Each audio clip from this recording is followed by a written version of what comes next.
സന്തോഷം. തിയേറ്ററിൽ പോയിട്ട് ആൾക്കാരുടെ കൂടെ ഇരുന്ന് കാണുമ്പോൾ കൂടുതൽ സന്തോഷം.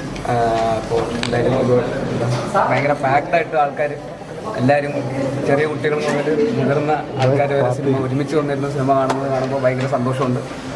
ഞങ്ങൾ കുറേ സമയമെടുത്ത് ഷൂട്ട് ചെയ്തൊരു സിനിമയാണ്.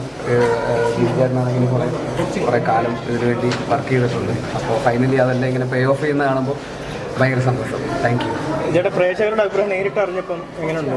അതാണ് നമ്മൾ അവിടെ ഇരുന്ന് കാണുമ്പോഴാണല്ലോ ശരിക്കുമുള്ള ഗ്രൗണ്ട് ലെവൽ എന്താണെന്ന് നമുക്ക് അറിയുന്നത്. അപ്പോൾ ആൾക്കാർ കൈയടിച്ചിട്ടാണ് സിനിമ കാണുന്നത്. അത് കാണുന്നതാണ്.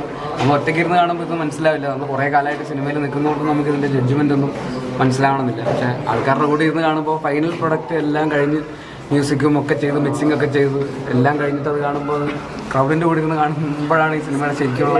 രാജുവേട്ടൻ വിളിച്ചിട്ട് എന്താ പറഞ്ഞത്? പടം കണ്ടോ രാജുവേട്ടൻ? രാജുവേട്ടൻ പടം റിലീസിന്റെ മുമ്പ് കണ്ടു. റിലീസിന് ശേഷം റിലീസിന് ശേഷം കണ്ടിട്ടില്ല. ഷൂട്ടിലാണ്. കമന്റുകളിലെല്ലാം ഒരു സൂപ്പർ സ്റ്റാറായി മാറുകയാണോ ബേസിൽ നിന്നാണ് ചോദിക്കുന്നത്. ബേസിലിട്ട് ഇപ്പം എന്താ വർഷങ്ങൾക്ക് ശേഷം ഇറങ്ങിയപ്പം ധ്യാൻ വന്നിട്ട് പറഞ്ഞിട്ടുണ്ടായിരുന്നു ബേസിലിന് വിഷമമായിട്ട് അവൻ എന്താ ലോഡ്ജ് എടുത്ത് അടിച്ചുകൊണ്ടിരിക്കുകയെന്ന്.